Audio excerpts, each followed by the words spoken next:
L'orateur avant moi, l'honorable Toussaint, a demandé à l'honorable Boda de se dissocier de commentaires qui auraient été tenus lors d'une réunion de la plateforme de l'espoir, des commentaires donc sur sa tenue vestimentaire. À travers vous, Monsieur le Président, j'aimerais lui demander, est-ce que lui s'est dissocié des nombreux propos insultants tenus par ses collègues? Colons, enfants, bouffons, sitôt garçon de papa, bachara, alpha actrice.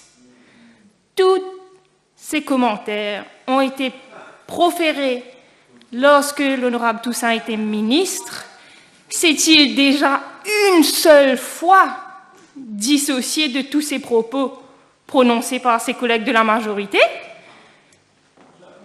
L'honorable Siwok Singh a confirmé qu'il faisait partie de ceux qui n'avaient pas hésité à dire qu'elle n'aurait même pas été recrutée par l'industrie cinématographique. Et il ose aujourd'hui venir nous faire la leçon. Donc, je comprends que c'est uniquement quand lui est concerné qu'il faut se dissocier. Attention, Monsieur le Président, je ne veux surtout pas banaliser les insultes, surtout pas, mais je trouve que cette attitude est un peu égoïste et je souhaiterais que le ministre, désormais, donne l'exemple lui-même en se dissociant à l'avenir lorsque ce genre de propos insultants sont proliférés par ses collègues. Je tenais à préciser cela, Monsieur le Président, même si cela n'a rien à voir avec le budget et même si ce n'était visiblement pas très important, puisqu'on m'a fait remarquer que les internautes ont surtout retenu que le ministre a confirmé que son slip est bel et bien orange. Mais ça, ce sont pour les internautes. Nous vivons, Monsieur le Président, des moments inédits dans notre jeune démocratie. Je me joins à tout ce que mes collègues de l'opposition ont fait ressortir avant moi sur ce budget 2022-2023, particulièrement en ce qui concerne le manque de vision de ce gouvernement, dont l'horizon, vraisemblablement, ne va pas plus loin que la prochaine échéance électorale, qui est 2024. Faute de vision, faute de direction, ce gouvernement va dans tous les sens, accumule les incohérences, au point que certaines mesures, pourtant au départ pas mauvaises, perdent de leur substance. Par exemple, à travers ce budget, le gouvernement veut diminuer nos émissions de carbone en encourageant l'achat de véhicules électriques. Sauf que, pour la majorité, ils seront rechargés pour l'heure avec des énergies fossiles. Donc, du pareil au même. Et l'objectif d'atteindre 60% d'énergie renouvelable en 2030 est bien loin d'être atteint, puisque nous dépendons encore aujourd'hui à 80% des énergies fossiles. Ce gouvernement met donc la charrue avant les bœufs et n'a clairement aucun plan sérieux pour la décarbonisation de la production électrique. Je vais, pour ma part, m'attarder un peu plus sur cette question des véhicules électriques et de la transition énergétique. En effet, Monsieur le Président, l'annonce faite en grande pompe, selon laquelle les véhicules électriques et hybrides sont désormais duty-free, est à mon sens une mascarade, autrement dit une comédie hypocrite. D'abord, parce que le gouvernement s'était engagé dans un programme de décongestion de nos routes. Or, il vient ici encourager l'achat de nouveaux véhicules. Nous avons déjà plus de 622 988 véhicules enregistrés sur nos routes, dont 685 véhicules électriques et 21 246 hybrides, selon la National Land Transport Authority. Et selon Statistics Mauritius, notre taux de croissance du parc automobile est de 5% par an, ce qui n'est pas soutenable, bien évidemment, pour une petite île comme la nôtre. Et il faut ici rappeler que la raison pour laquelle la population achète de plus en plus de véhicules automobiles, alors que dans les pays développés, la tendance est inverse, c'est simplement parce que les investissements qu'il fallait faire n'ont pas été faits pour que le transport public puisse répondre aux attentes des Mauriciens. Pendant longtemps, nous avons demandé des bus lanes. Pendant longtemps, nous avons demandé à ce que les bus de la compagnie nationale soient mieux entretenus. Rien n'a été fait. Et ensuite, Monsieur le Président, parce que cette mesure concernant les véhicules électriques, telle que proposée par le gouvernement, n'est donc pas si écologique comme je l'ai expliqué. Elle est censée avoir comme objectif celui de réduire nos émissions carbone, sauf que, comme je l'ai dit, les batteries des voitures électriques ou hybrides seront rechargées avec des énergies fossiles, avec de l'énergie dite pas propre. Donc le problème de fond reste le même. Comment va-t-on faire out du charbon? Ce budget ne nous dit pas, et la charrue est mise avant les bœufs. Il aurait fallu planifier sérieusement la décarbonisation de la production électrique avant et prévoir les infrastructures pour la recharge des véhicules électriques avant d'aller encourager l'achat de tels véhicules. Les stations de recharge publiques sont inexistantes, et ne parlons même pas des centres de recyclage pour les batteries, cela n'existe pas. Il y a donc clairement un manque de planification. Et nous avons donc ici un double défi, celui de décarboner la production électrique, tout en la multipliant, en même temps, approximativement par 2 d'ici 2050 pour pouvoir couvrir le marché de la mobilité si on veut qu'il soit durable. D'autant plus que la vente de voitures électriques, à titre d'information, est passée de 3 véhicules en 2012 à l'achat de 244 véhicules en 2021. Et cela continuera évidemment sur cette lancée. Donc dans ce scénario, d'emblée, les 435 MW supplémentaires préconisés dans le budget pour atteindre 60% d'énergie renouvelable d'ici 2030 ne seront clairement pas suffisants pour relever ce double défi et rendre durable le marché de la mobilité. D'ailleurs, comme l'a soulevé l'honorable Asia Vaden à juste titre, ce n'est même pas 435 MW qu'il nous faut atteindre, mais 715 MW, puisque même si les mathématiques n'ont jamais été mon point fort, il me semble que 60% de 1196 MW font 715 MW et non pas 435 MW comme stipulé au paragraphe 182 du discours du budget. Donc, c'est 715 MW supplémentaires qu'il nous faut en termes d'énergie renouvelable. Et là encore, si je me base sur le chiffre actuel de 165 MW d'énergie renouvelable annoncé dans le budget, et non pas les 295 MW d'énergie renouvelable annoncés par l'honorable Jonga en mai dernier. Avec toutes ces erreurs de calcul, on regrette presque l'ancien grand mathématicien du MSM, M. Ratna. Pas de chance pour lui, on dirait qu'il a trouvé son remplaçant. D'ailleurs, l'honorable Toussaint aussi cherchait un grand mathématicien, je le référerai à son collègue de parti. Mais plus sérieusement, Monsieur le Président, si ce gouvernement n'est même pas capable de savoir où est-ce qu'on en est, comment veut-il que la population le croie quand il dit qu'il sait où il veut l'emmener? La transition énergétique ne se fera pas au petit bonheur, Monsieur le Président, et on ne peut malheureusement accorder aucune crédibilité au Green Package Energy annoncé. La ferme solaire à Henrietta est annoncée année après année. Les batteries pour le stockage d'énergie. L'an dernier, le budget annonçait l'achat de batteries pour une capacité de stockage de 40 MW. Il y a un mois, l'honorable Jonga a annoncé qu'il n'y a en réalité qu'une capacité de stockage de 18 MW. Donc, un an après avoir annoncé 40 MW. Et cette année, le budget vient cette fois-ci annoncer l'installation de batteries pour un stockage de 20 MW. Les 10 Gas Insulated Switchgear du budget dernier, indispensables pour permettre aux énergies renouvelables d'entrer dans le réseau, n'ont jamais été achetés. Ou encore, comment croire cette année dans les 20 milliards d'investissements annoncés et attendus du secteur privé, alors que ce gouvernement n'est même pas capable de régler le problème avec Terra-Gène? Comment le gouvernement veut paraître sérieux dans la transition énergétique alors que les projets ne sont pas implémentés et que ces chiffres sont erronés, comme je viens de l'expliquer. Et je le redis, en ce qui concerne les véhicules électriques, il aurait fallu d'abord planifier la transition énergétique et ainsi d'abord commencer à voir les recharger avec de l'énergie propre. Dans le budget de l'an dernier, le gouvernement avait permis d'acheter les véhicules électriques avec des panneaux solaires de 10 MW, sans avoir besoin d'un permis de la CEB. Faute de production électrique dite propre, cette solution était une alternative correcte.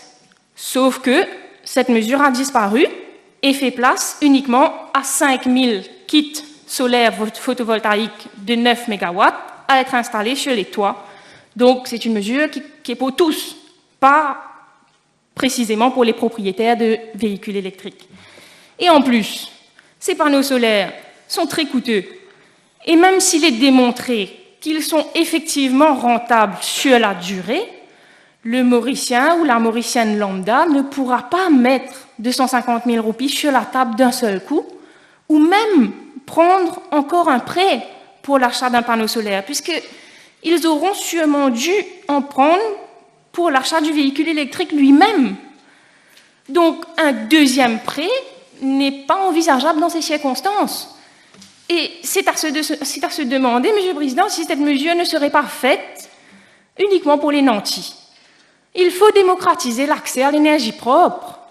Le gouvernement aurait dû donc aider davantage les familles à se procurer des panneaux solaires photovoltaïques.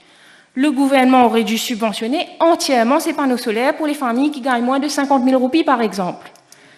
Et la CEB gagnerait en récupérant l'électricité produite en excès par ces familles qui, elles, économiseraient à leur tour sur le long terme. Monsieur le Président, on ne peut pas parler de véhicules électriques ou de transition énergétique sans parler des batteries.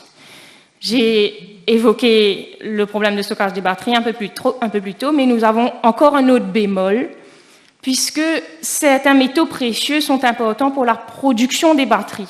Mais trop souvent, leur mode d'extraction et de traitement joue un rôle majeur dans les atteintes aux droits humains et à l'environnement. Il ne faut donc pas minimiser cette face cachée de la transition énergétique et prendre les mesures qui s'imposent. La demande pour ces métaux précieux, comme le lithium, qui permet de conserver l'énergie dans les batteries, ou le cobalt, va être multipliée par 40 d'ici 2040, selon l'Agence internationale de l'énergie. Il faut donc être vigilant. Et le gouvernement doit imposer aux entreprises locales de s'approvisionner de manière responsable. Les batteries peuvent occasionner d'autant plus de problèmes environnementaux, étant donné que rien n'est prévu jusqu'à l'heure pour les recycler localement. Cela étant dit, il faut noter que les batteries de voitures électriques ont 8 à 10 ans de garantie, donc supérieure à une voiture thermique. Et la batterie au-dessus de 9 ans conserve sa capacité de stockage, même si elle ne propulse plus comme voulu. Donc, il y a la possibilité de réutiliser les batteries de véhicules électriques pour stocker l'énergie solaire, par exemple, et il faudrait aller dans ce sens, c'est-à-dire avoir l'approche cradle to cradle. Cette approche représente une étape importante vers la transition d'un système linéaire à un système cyclique sans nuire à l'environnement. Le premier principe de cette approche, cradle to cradle, c'est-à-dire où tout est un nutriment pour autre chose, peut être en effet utilisé dans la chaîne de valeur des véhicules électriques. Le biomimétisme est ici essentiel. La technosphère devra imiter la nature. Éliminer la notion de déchet signifie que les objets et les produits doivent être conçus dès le départ sur le principe que les matériaux utilisés ne doivent pas finir dans les décharges. Et à titre d'information, il existe désormais des batteries à base de sel qui ont une durée de vie de 25 ans. Lorsqu'elle perd sa capacité d'énergie, il est possible de retirer le liquide qui est dedans, donc de retirer le sel, et le remplacer par un nouveau sel, et la batterie est à nouveau utilisable pour 25 ans. Cela existe déjà aux États-Unis à grande échelle, et on espère que ce sera disponible rapidement à Maurice. Et dans ces cas de figure, la crainte du recyclage ne se poserait donc pas. Mais que propose le gouvernement pour tendre dans cette direction ? Puisque dans un contexte d'urgence climatique et dans un souci de préserver l'environnement, il ne s'agit pas uniquement de réduire les émissions de carbone durant les trajets des véhicules, mais il s'agit aussi et surtout de considérer l'impact environnemental des véhicules depuis leur fabrication jusqu'à leur fin de vie. Et c'est cela, justement, qu'on appelle la mobilité durable, une vraie mobilité durable, en tout cas. Et une vraie mobilité durable, y compris donc à travers les véhicules électriques chargés avec une énergie propre, serait non seulement bénéfique aux usagers, aux consommateurs et à l'environnement, mais attirera aussi les visiteurs, puisque ça influencera positivement notre diplomatie économique et environnementale. Nous pouvons devenir une référence mondiale, mais quel transport prendront les visiteurs quand ils viendront à Maurice? Les taxis, oui, mais surtout les bus. Donc il faut se donner les moyens de devenir cette référence mondiale. Or, l'an dernier déjà, l'augmentation de 1,2 million de roupies à 1,5 million de roupies des subventions annoncées par le ministre des Finances pour les propriétaires des autobus était déjà dérisoire. Et cette année, ils ont carrément été oubliés. Des prêts sont proposés aux opérateurs de taxis et de vannes au paragraphe 207 du discours du budget, mais rien pour les propriétaires de bus. Maurice peut devenir une référence en termes de mobilité durable. La technologie est là et l'offre foisonne, mais il faut une réelle volonté politique et des décisions courageuses qui ne sont pas là. Par exemple, le gouvernement pouvait réglementer pour que les familles gagnant moins de 50 000 roupies puissent bénéficier de subventions entièrement pour l'achat de panneaux solaires. Ou bien, qu'est-ce qui empêche le gouvernement de décider qu'il n'y ait plus aucun véhicule du service public qui ne soit électrique et rechargé à l'énergie propre? L'exemple doit venir du gouvernement avant tout. Mais comment montrer la direction quand le gouvernement ne sait pas lui-même où il va? D'ailleurs, presque en même temps que le Premier ministre a annoncé au World Leaders Summit à la COP26 l'an dernier que le gouvernement veut promouvoir l'utilisation de véhicules électriques, de l'autre côté, la compagnie de transport national lançait un appel d'offres pour acheter 24 autobus roulant au bon vieux diesel polluant. Alors même que dans le budget l'an dernier, le ministre des Finances annonçait l'achat de 25 autobus électriques et qu'au final, il n'y a qu'un seul qui aura été acheté. Donc, comment croire cette année à l'achat de 200 bus électriques? Le bruit et la pollution des moteurs diesel des autobus, se feront donc entendre et sentir pendant des années encore, que ce soit pour les passagers et les autres citoyens, puisque d'autres propriétaires d'autobus viennent d'en commander de nouveaux eux aussi, car n'ayant pas été suffisamment sensibilisés, n'ayant pas été suffisamment soutenus pour se procurer des autobus électriques et puisque de nouvelles routes continuent encore d'être construites un peu partout à travers le pays. Au final, tout comme cela n'a pas de sens de promouvoir d'un côté les véhicules électriques pour soi-disant diminuer nos émissions de carbone, alors qu'il n'y a pas de plan d'action sérieux pour la décarbonisation de la production électrique qui rechargera ces voitures, cela n'a pas de sens de faire croire aux salariés qu'ils bénéficieront de 1000 roupies, alors que de l'autre main, de l'autre côté, le double leur sera pris sous forme de taxes. Monsieur le Président, nous avons un vrai problème de sens. J'ai utilisé ce mot à plusieurs reprises. C'est-à-dire que nous sommes arrivés à un point où tout semble dissonant. Je vais vous faire une liste non exhaustive de cette perte de sens. Cela n'a aucun sens d'investir 22 milliards dans le métro express pour diminuer la congestion routière, alors que, comme je viens de le dire, de l'autre côté, le gouvernement continue de construire des routes, même dans les villes. Cela n'a aucun sens de vouloir diminuer nos émissions de carbone si, de l'autre côté, ce gouvernement veut aller extraire du pétrole. Cela n'a aucun sens de dire vouloir préserver notre biodiversité marine et vouloir en même temps aller exploiter des zones qui devraient être protégées, comme Saya de Mala. L'honorable ministre Modou n'a d'ailleurs même pas pris la peine de répondre aux interrogations des orateurs avant lui par rapport à Saya de Mala. En tant que jeune parlementaire, Monsieur le Président, j'ai envie de dire quelle déception. J'ai pris la peine d'écouter cet orateur. Pendant 1 heure, j'ai perdu 1 heure de ma vie. Quelle déception d'entendre un ministre de la République prendre 50 minutes, précieuses minutes de la Chambre pour faire de la politique politicaille plutôt que de parler de son ministère. Et je regrette qu'il ne soit pas là.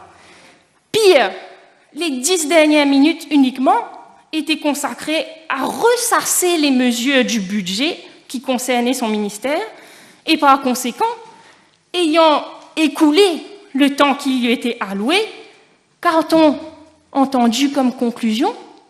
2 mots.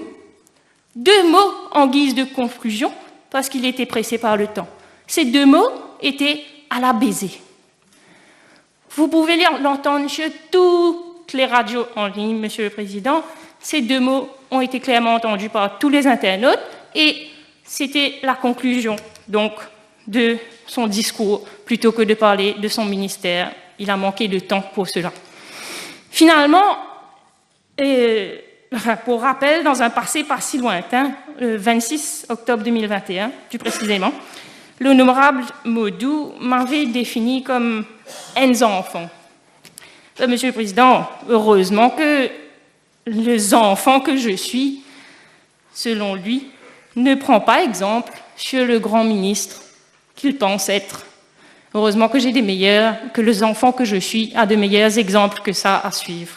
Et même si une telle grossièreté n'aurait jamais dû être prononcée dans cette Chambre, ces 2 mots résument bien la situation. Ces 2 mots prononcés par l'honorable Modou, à la baiser, résument bien l'état d'esprit dans lequel ce gouvernement est et expliquent que tout ce qu'il entreprend n'ait donc aucun sens. Et je continue avec ma liste. Nous avons entendu le ministre en question vanter la plantation de quelques mangliers. Mais là encore, cela n'a aucun sens quand on voit de l'autre côté les mangliers être saccagés par des projets aux 4 coins de l'île. L'autre fois, je parlais du massacre des mangliers à Saint-Martin.